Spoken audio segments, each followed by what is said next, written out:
നമസ്കാരം, ഞാൻ Dr.Parvathy Krishna V. ഇന്ന് ക്രിയാകാലത്തെക്കുറിച്ച് എനിക്കറിയാവുന്ന ചില കൺസെപ്റ്റുകൾ നിങ്ങളുമായിട്ടൊന്ന് ഷെയർ ചെയ്യാനാണ് ഞാൻ ഈ വീഡിയോ ചെയ്യുന്നത്. ഓക്കെ, അപ്പോൾ ക്രിയാകാലത്തിൻ്റെ റെഫറൻസ് എവിടെയാണ്? ആദ്യമായിട്ട് ഈ ടോപ്പിക്ക് നമുക്ക് ഒന്ന് റിഫ്രഷ് ചെയ്ത് നോക്കാം. എവിടെയാണ് ഇതിൻ്റെ റെഫറൻസ് എന്ന് നിങ്ങൾക്കറിയാം. സുശ്രുതാചാര്യൻ സൂത്രസ്ഥാനത്തിൽ 21st ചാപ്റ്ററായ വ്രണപ്രശ്ന അധ്യായത്തിലാണ് ക്രിയാകാലത്തെക്കുറിച്ച് വളരെ ഡീറ്റെയിൽഡ് ആയിട്ട് പറഞ്ഞിട്ടുള്ളത്. ഇനി എന്താണ് ക്രിയാകാലം? രണ്ട് പ്രധാനപ്പെട്ട കൺസെപ്റ്റാണ് ക്രിയാകാലം നമുക്ക് തരുന്നത്. ഒന്ന്, എപ്പോഴാണ് ഒരു ഡിസീസിൽ ചികിത്സ സ്റ്റാർട്ട് ചെയ്യേണ്ടത്, when to intervene, the time to intervene എന്നുള്ള ഒരു കൺസെപ്റ്റാണ് ക്രിയാകാലം. കൂടാതെ ഒരു രോഗം അത് വ്യക്തമാവുന്നത് വരെയും അത് കടന്നു പോകുമ്പോഴും എന്തെല്ലാം സ്റ്റേജിലൂടെയാണ് പോകുന്നത് എന്ന് പറഞ്ഞു തരുന്ന ഒരു കൺസെപ്റ്റാണ്. അതായത് successive stages in the പാത്തോജെനിസിസ് of A disease കൂടിയാണ് ക്രിയാകാലം. ഇനി ഏതെല്ലാമാണ് ക്രിയാകാലങ്ങൾ? ഷഡ് ക്രിയാകാലങ്ങളാണുള്ളത്. ഏതൊക്കെയാണത്? സഞ്ചയം, പ്രകോപം, പ്രസരം, സ്ഥാനസംശ്രയം, വ്യക്തി, ഭേദം എന്നിങ്ങനെ 6 ക്രിയാകാലങ്ങളുണ്ടെന്ന് നിങ്ങൾക്കറിയാം. നമുക്കത് ഓരോ ക്രിയാകാലം എടുത്ത് ഒന്ന് അനലൈസ് ചെയ്ത് നോക്കാം. എന്താണ് സഞ്ചയം? സഞ്ചയത്തെക്കുറിച്ച് പറയുമ്പോൾ ആചാര്യ ദൽഹണൻ പറഞ്ഞിരിക്കുന്ന ഡെഫിനേഷനാണ് സംഹതി രൂപ വൃദ്ധി ചയഃ. ആ സംഹതി രൂപ എന്ന് പറയുമ്പോൾ ആ വേർഡ് തന്നെ നിങ്ങൾക്ക് കിട്ടും, അക്യുമുലേഷൻ. അതായത് ഒരു ദോഷം അതിൻ്റെതായ ഗുണങ്ങൾ കൊണ്ട് ക്വാളിറ്റി വൈസും ക്വാണ്ടിറ്റി വൈസും കൂടുന്നു, അക്യുമുലേറ്റ് ചെയ്യപ്പെടുന്നു. അതാണ് സംഹതി രൂപ വൃദ്ധി ചയം. ഇനി എവിടെയാണ് ഈ ചയം സംഭവിക്കുന്നത് എന്ന് പറയുന്നത് ആചാര്യ വാഗ്ഭടനാണ്. ചയോ വൃദ്ധി സ്വധാംനേവ. അതായത് ദോഷങ്ങൾ ചയിക്കുന്നത് അതിൻ്റെ തന്നെ സ്ഥാനങ്ങളിലാണ്. ഉദാഹരണത്തിന് വാദം പക്വാശയത്തിൽ, കഫമാണെങ്കിൽ ഉരസിൽ, പിത്തം പക്ഷ്യമാനാശയത്തിൽ, അല്ലെങ്കിൽ തന്നെ മറ്റു ദോഷസ്ഥാനങ്ങൾ നമ്മുടെ സൂത്രസ്ഥാനത്ത് പറഞ്ഞിരിക്കുന്ന അവിടെയാവാം ഈ ചയം സംഭവിക്കുന്നത്. ഇനി ഈ ചയത്തിൽ മൂന്നാമത്തെ ഒരു പ്രധാനപ്പെട്ട ഒരു പോയിന്റ് ഉണ്ട്. എന്താണത്? പ്രദ്വേഷോ വൃദ്ധി ഹേതുഷു. ആ വാക്കിൽ നിന്ന് മനസ്സിലാവും. അതായത് ഏതെല്ലാം ക്വാളിറ്റീസ് കൊണ്ടാണോ ദോഷങ്ങൾ കോപിക്കുന്നത് ആ ക്വാളിറ്റീസിനോട് ഒരു താല്പര്യക്കുറവ്. ഉദാഹരണത്തിന് തത്ര രൂക്ഷോ ലഘു ശീത ഖര സൂക്ഷ്മശ്ചലോ അനിലഹ. ഈ ഗുണങ്ങൾ കൊണ്ടാണല്ലോ വാദം കോപിക്കുന്നത്. അപ്പോൾ ഈ ഗുണങ്ങളോട് ഒരു താല്പര്യക്കുറവ്. നമുക്ക് ചയപ്രകോപങ്ങൾ പഠിക്കാൻ ഏറ്റവും നല്ലത് ഋതുക്കളാണ്. ഒരു ഉദാഹരണം പറഞ്ഞു തരുമ്പോൾ നിങ്ങൾക്ക് കുറച്ചും കൂടെ അത് ക്ലിയർ ആവും. അതായത് ഹേമന്ത ഋതു തന്നെ എടുക്കുക. ഹേമന്ത ഋതുവിൽ ശീത സ്നിഗ്ധ ഗുണങ്ങളാണ് വർദ്ധിക്കുന്നത് കാലാവസ്ഥയ്ക്കനുസരിച്ച്. നമുക്കറിയാം, ശീതവും സ്നിഗ്ധവും ചേർന്ന ഏത് ദോഷത്തിനായിരിക്കും ചായ ഉണ്ടാവുക? ഒരു സംശയവുമില്ല, കഫത്തിനാണ് ചായ ഉണ്ടാവുന്നത്. ഇനി ഈ തണുപ്പ് കാലം, അതായത് ഹേമന്ത ഋതു എന്ന ഈ തണുപ്പ് കാലാവസ്ഥ നമ്മളൊന്ന് ഇമാജിൻ ചെയ്യാം. ഇമാജിൻ ചെയ്യുമ്പോൾ നമുക്കറിയാം, നമുക്ക് ഈ സമയത്ത് എന്ത് ചെയ്യാനായിരിക്കും ആഗ്രഹം? നല്ല ചൂടുവെള്ളം കുടിക്കാനായിരിക്കും, ചൂടുവെള്ളത്തിൽ കുളിക്കാനായിരിക്കും, നന്നായിട്ട് പുതച്ചു മൂടി കിടക്കാനായിരിക്കും ആഗ്രഹം ഉണ്ടാവുക. ഈ സമയത്ത് ഞാൻ നിങ്ങൾക്ക് ഒരു ഓപ്ഷൻ തരാം. രാമച്ചയിട്ട് തിളപ്പിച്ച് വെള്ളം കുടിക്കാനായിരിക്കും അതോ ചുക്കിട്ട് തിളപ്പിച്ച് വെള്ളം കുടിക്കാനായിരിക്കും നിങ്ങൾക്ക് താല്പര്യം? ഒരു സംശയവുമില്ല, ചുക്കിട്ട് തിളപ്പിച്ച വെള്ളമായിരിക്കും നമ്മൾ പ്രിഫർ ചെയ്യുന്നത്. അതാണ് അതിൻ്റെ ഓപ്പോസിറ്റ് ഗുണങ്ങളോട് നമുക്ക് താല്പര്യവും അതേ ഗുണങ്ങളോട് നമുക്ക് വിദ്വേഷവും ഉണ്ടാകുന്നത്. അതാണ് സഞ്ചയ സ്റ്റേജിൽ സംഭവിക്കുന്നത്. ഇനി സെക്കൻഡ് സ്റ്റേജ് പ്രകോപം. അതിനെ എങ്ങനെയാണ് ഡിഫൈൻ ചെയ്തിരിക്കുന്നത്? വിലയന രൂപ വൃദ്ധി പ്രകോപ. വിലയനം എന്ന് പറഞ്ഞാൽ ഉരുകുക, ഇളകുക, ഈ ഒരു അർത്ഥമാണ് വിലയന രൂപ വൃദ്ധി പ്രകോപ. അതിന് ഒരു എക്സാമ്പിൾ വെച്ച് പറയുമ്പോൾ നിങ്ങൾക്ക് ക്ലിയർ ആയിട്ട് മനസ്സിലാവും. ഈ ഋതു തന്നെ എടുക്കുക. ഹേമന്ത ഋതുവിൽ ശീതസ്നിഗ്ധ ഗുണങ്ങൾ കൊണ്ട് കഫദോഷം ചയിക്കുന്നു. അതിൻ്റെ തൊട്ടടുത്ത ഋതു ഏതാണ്? വസന്ത ഋതുവാണ്. വസന്ത ഋതുവിൽ നമുക്കറിയാം, സൂര്യരശ്മികളുടെ ഉഷ്ണതാപം നിമിത്തം ഈ ഹേമന്തത്തിൽ ചയിച്ചിരിക്കുന്ന കഫം ഇളകാൻ തുടങ്ങുന്നു, വിലയനം സംഭവിക്കുന്നു. ഈ ഒരു അവസ്ഥയിലാണ് കഫത്തിന് കോപം വരുന്നത്. ഇതിനെയാണ് വിലയന രൂപ വൃദ്ധി പ്രകോപം എന്ന് പറയുന്നത്. ഇനി പ്രകോപത്തിന് നമുക്ക് രണ്ടായിട്ട് മനസ്സിലാക്കാം. ഒന്ന്, എങ്ങനെയാണ് പ്രകോപം ഉണ്ടാവുന്നത്? ചയപൂർവകമായിട്ടും പ്രകോപം ഉണ്ടാകാം, അജയപൂർവകമായിട്ടും പ്രകോപം ഉണ്ടാകും. ചയപൂർവക പ്രകോപം എന്ന് പറഞ്ഞാൽ വാക്ക് തന്നെ മനസ്സിലായല്ലോ, ചയ സ്റ്റേജ് കഴിഞ്ഞിട്ട് പ്രകോപം ഉണ്ടാവുന്നു. അജയപൂർവക പ്രകോപം ചയ സ്റ്റേജിലോട്ട് കടന്നു പോകുന്നില്ല, നേരിട്ട് പ്രകോപം ഉണ്ടാവുന്ന ദോഷത്തിന്. ഒരു എക്സാമ്പിൾ, അതായത് ക്രോണിക് ആയിട്ട് തലയിൽ ചുമടെടുക്കുന്ന ഒരു ഹെഡ് ലോഡ് വർക്കർ ഉണ്ടാകുന്നു വിചാരിക്കാം. അദ്ദേഹം ദീർഘകാലമായിട്ട് കയ്യിൽ വെയിറ്റ് എടുക്കുന്നു, തലയിൽ ഭാരം എടുക്കുന്നു, അദ്ദേഹത്തിന് വാതവൃദ്ധി ഉണ്ടാവാനുള്ള ചാൻസ് ഉണ്ടാകുന്നു. അങ്ങനെ ഒരു കുറച്ച് വർഷങ്ങൾക്ക് ശേഷം അദ്ദേഹത്തിന് സർവിക്കൽ സ്പോണ്ടൈലോസിസ് ഡെവലപ്പ് ചെയ്യുന്നു. അതായത് ഇതാണ് വാദവർദ്ധകമായിട്ടുള്ള ഒരു വിഹാരം ക്രോണിക് ആയിട്ട് സേവിക്കുന്ന അദ്ദേഹത്തിന് ഈ പറഞ്ഞ പോലെ ഒരു വാതരോഗം ഉണ്ടാകുന്നു. ഇതിനെ നമുക്ക് എന്തായിട്ട് പറയാം? ചയപൂർവക പ്രകോപമായിട്ട് മനസ്സിലാക്കാം. അല്ലെങ്കിൽ ഇപ്പോൾ ഒരു ഫാസ്റ്റ് ചെയ്യുന്നവർ നിങ്ങൾക്കറിയാം, ബ്രേക്ക്ഫാസ്റ്റ് സ്ഥിരമായിട്ട് സ്കിപ്പ് ചെയ്യുന്നവർ, ക്രോണിക് ആയിട്ട് ഫാസ്റ്റ് ചെയ്യുന്നവർ, ഇങ്ങനെയുള്ള ആളുകൾക്കെല്ലാം എന്തും ഡെവലപ്പ് ചെയ്യാൻ ചാൻസ് ഉണ്ട്, പെപ്റ്റിക് അൾസേഴ്സ് പോലുള്ള ഡിസീസ് ഡെവലപ്പ് ചെയ്യാനുള്ള ചാൻസ് ഉണ്ട്. ഇതിനെയും നമുക്ക് എന്തായിട്ട് മനസ്സിലാക്കാം? ചയപൂർവ്വക പ്രകോപമായിട്ട് മനസ്സിലാക്കാം. മറിച്ച് നമ്മളിപ്പോൾ പെട്ടെന്നൊന്ന് കൈകുത്തി വീഴുന്നു, നമ്മുടെ റെസ്റ്റിൽ അവിടെ കോളീസ് ഫ്രാക്ചർ സംഭവിക്കുന്നു, എന്താണ്? അഭിഘാതം മൂലം ഒരു വാദവൃദ്ധി. ഇവിടെ എന്തില്ല? ചയ സ്റ്റേജിൽ ഡയറക്റ്റ് പ്രകോപമാണ് സംഭവിക്കുന്നത്. ഇതിനെയാണ് അജയപൂർവക പ്രകോപം എന്ന് പറയുന്നത്. അപ്പൊ ഇതാണ് ഫസ്റ്റ് 2 സ്റ്റേജുകൾ. ഇനി മൂന്നാമത്തെ ക്രിയാകാലം ഏതാണ്? പ്രസരമാണ്.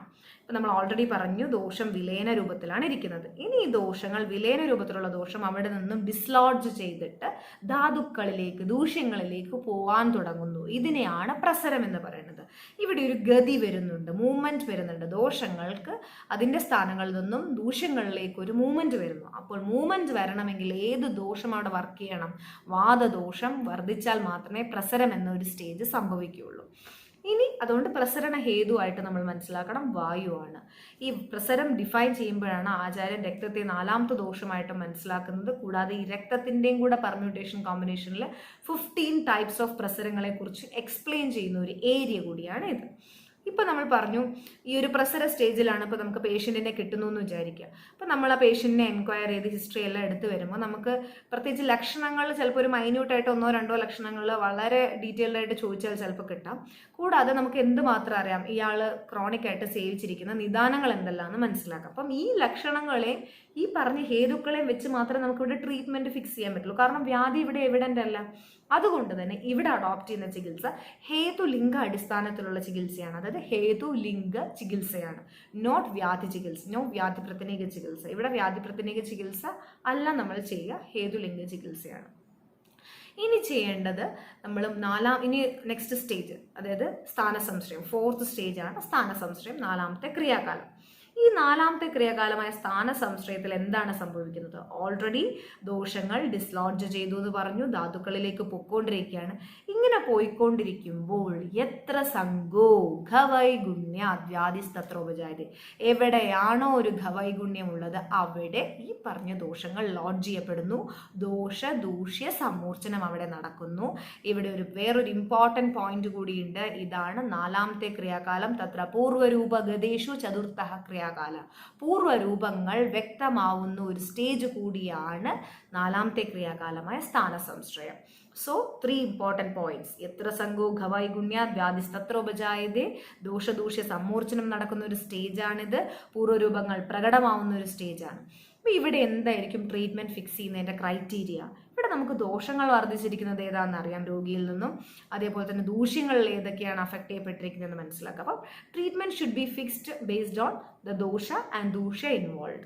ഇതാണ് 4ാമത്തെ ക്രിയാകാലം. ഇനി 5ാമത്തെ ക്രിയാകാലം വ്യക്ത സ്റ്റേജ്, അതായത് വ്യാധേഹേ പ്രവ്യക്തം രൂപം വ്യക്തി. ഒരു രോഗം അതിൻ്റെ എല്ലാ ക്ലിനിക്കൽ ഫീച്ചേഴ്സോടു കൂടിയും പ്രകടമായിരിക്കുന്നു, വ്യക്തമായിരിക്കുന്നു. വ്യാധി ഈസ് എവിഡൻറ്റ്. ഇതാണ് 5ാമത്തെ ക്രിയാകാലമായ വ്യക്ത സ്റ്റേജ്. ഉദാഹരണത്തിന് സന്താപലക്ഷണോ ജ്വര, അതായത് ജ്വരം, നല്ലൊരു പേഷ്യൻറ്റിന് ഭയങ്കരമായിട്ട് ചൂട് തോന്നുന്നു, പനി ഉണ്ടാവുന്നു, ഇതാണ് ജ്വരം എന്നുള്ളതിൻ്റെ വ്യക്താവസ്ഥ. സരണലക്ഷണോ അതിസാര, വാട്ടറി ആയിട്ടുള്ള ലൂസ് ടൂൾസ് ഉണ്ടാവുന്നു, ഇതാണ് ഡയറിയയുടെ അല്ലെങ്കിൽ അതിസാരത്തിൻ്റെ വ്യക്ത സ്റ്റേജ്. പൂരണലക്ഷണോ ഉദര, അബ്ഡമിനൽ ഡിസ്റ്റൻഷൻ വരുന്നു, അസൈറ്റിസ് ഡെവലപ്പ് ചെയ്യുന്നു, ഇതാണ് അസൈറ്റിസ് അല്ലെങ്കിൽ ഉദരത്തിൻ്റെ വ്യക്താവസ്ഥ. ഇനി നമുക്ക് പ്രഭൂതാവല മൂത്രത, അതാണ് ഡയബറ്റിസ് അല്ലെ പ്രമേഹത്തിൻ്റെ വ്യക്ത സ്റ്റേജ്. അങ്ങനെ വ്യാധി വളരെ എവിഡൻ്റ് ആയിരിക്കുന്നു. ഇവിടെ നമുക്ക് ട്രീറ്റ്മെൻറ്റ് ഫിക്സ് ചെയ്യാൻ ഒരു ഡൗട്ടും ഇല്ല. ഇപ്പം വ്യാധി എവിഡൻ്റ് ആയതുകൊണ്ട് തന്നെ വ്യാധി പ്രത്യേക ചികിത്സയാണ് ഇവിടെ ചെയ്യേണ്ടത്. The line of treatment is none other than the treatment to the disease. ഇനി 6th സ്റ്റേജ് എന്ന ലാസ്റ്റ് സ്റ്റേജാണ് ഭേദാവസ്ഥ.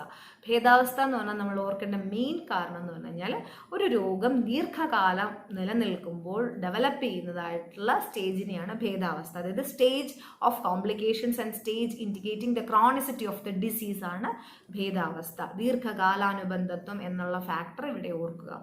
ഈ ഭേദാവസ്ഥയിൽ ഉള്ള പ്രോഗ്നോസിസ് എന്തായിരിക്കും? ഉപദ്രവങ്ങൾ ഡെവലപ്പ് ചെയ്യുന്നുണ്ട്.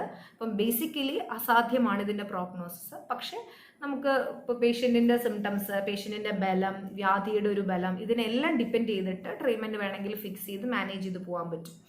ഇത് നമ്മൾക്കിപ്പം ഞാൻ ഓൾറെഡി all 6 സ്റ്റേജസ് നിങ്ങൾക്ക് ഡിഫൈൻ ചെയ്ത് തന്നു. ഒരു ചെറിയ എക്സാമ്പിൾ വെച്ച് ഇതൊന്നും കൂടെ ഒന്ന് കൺക്ലൂഡ് ചെയ്ത് തരാം. അതായത് ഇപ്പോൾ ഡയബറ്റിസ് എടുക്കുക, നമ്മളൊരു റൊട്ടീൻ ക്ലിനിക്കൽ ഇൻവെസ്റ്റിഗേഷൻ ചെയ്യുമ്പോൾ നമുക്ക് ഫാസ്റ്റിംഗ് ബ്ലഡ് ഷുഗർ 110 എബവും 126 ബിലോ ആണെന്ന് മനസ്സിലാവുന്നത്. രോഗിയെ എൻക്വയറി ചെയ്തപ്പോൾ പ്രത്യേകിച്ച് സിംറ്റംസോ ഒന്നുമില്ല, ക്ലിനിക്കൽ ഫീച്ചേഴ്സ് ഒന്നുമില്ല. അപ്പോൾ നമുക്ക് ഏകദേശം ഒന്ന് ഊഹിക്കാം ഈ പേഷ്യൻ്റ് ഇപ്പോൾ പ്രകോപ പ്രസര സ്റ്റേജിലൂടെ കടന്നു പോവുകയാണ്. ഇനി എപ്പോഴാണോ ഈ പേഷ്യൻറ്റിന് പോളിയൂറിയ വരുന്നു, പോളിഡിപ്സിയ വരുന്നു, വെയിറ്റ് ലോസ് വരുന്നു, ഫറ്റീഗ് വരുന്നു, ഇങ്ങനെയുള്ള ലക്ഷണങ്ങൾ ഡെവലപ്പ് ചെയ്ത് തുടങ്ങുമ്പോൾ classical features of A diabetes അപ്പോൾ അവിടെ എവിഡൻ്റ് ആയിരിക്കുന്നു. ഇതിനെയാണ് ഡയബറ്റീസിൻ്റെ വ്യക്താവസ്ഥയായിട്ട് നമുക്ക് മനസ്സിലാക്കാം. ഇനി അത് കഴിഞ്ഞുള്ള സ്റ്റേജ് ഓഫ് കോംപ്ലിക്കേഷൻസ്, അതായത് ഡയബറ്റീസിന് മൈക്രോ ആൻഡ് മാക്രോ ആൻജിയോപ്പതി മൂലമുള്ള, അതായത് മാക്രോ ആൻജിയോപ്പതി കൊണ്ടുള്ള stroke, cardiovascular diseases, peripheral vascular diseases, micro angiopathy കൊണ്ടുള്ള ഡിസീസസ് ആയ റെറ്റിനോപ്പതി, നെഫ്രോപ്പതി, ന്യൂറോപ്പതി, ഇതെല്ലാം ഡെവലപ്പ് ചെയ്യുന്ന സ്റ്റേജിനെ നമുക്ക് ഭേദാവസ്ഥ, ഡയബറ്റീസിൻ്റെ ഭേദാവസ്ഥയായിട്ട് മനസ്സിലാക്കാം. പക്ഷെ നമുക്കറിയാം ഡയബറ്റിക് ന്യൂറോപ്പതിക് പേഷ്യൻസിനെ നമ്മൾ ട്രീറ്റ് ചെയ്യുന്നുണ്ട്, നെഫ്രോപ്പതിക് പേഷ്യൻസിനെ ട്രീറ്റ് ചെയ്യുന്നുണ്ട്. അസാധ്യമാണ്, it is difficult to treat ആണെങ്കിൽ പോലും പേഷ്യൻറ്റിൻ്റെ ബലം, വ്യാധിയുടെ ബലം, രോഗിയുടെ ബലം, ഇതിനെല്ലാം കൺസിഡർ ചെയ്തിട്ട് നമുക്ക് ട്രീറ്റ്മെൻറ്റ് പ്രോഗ്നോസിസ് പറയാൻ പറ്റുള്ളൂ, ട്രീറ്റ്മെൻറ്റ് എങ്ങനെയാണെന്നുള്ളത് ഫിക്സ് ചെയ്യാൻ പറ്റുള്ളൂ. അപ്പോൾ ഇത്രയാണ് ഷഡ്ക്രിയാകാലങ്ങൾ. നമുക്ക് ക്ലിനിക്കൽ പ്രാക്ടീസിൽ വളരെയധികം യൂസ്ഫുൾ ആയിട്ടുള്ള ഒരു ടോപ്പിക്കാണ്. ഏർലി ഇൻ്റർവെൻഷൻ കൊണ്ട് തന്നെ നമുക്ക് ഡിസീസ് കോംപ്ലിക്കേഷൻ സ്റ്റേജിലേക്ക് പോകുന്നത് പ്രിവെൻറ്റ് ചെയ്യാനായിട്ട് പറ്റും. അതുകൊണ്ട് തന്നെ ക്ലിനിക്സിൽ വളരെയധികം യൂസ്ഫുൾ ആയിട്ടുള്ളൊരു കൺസെപ്റ്റാണിത്.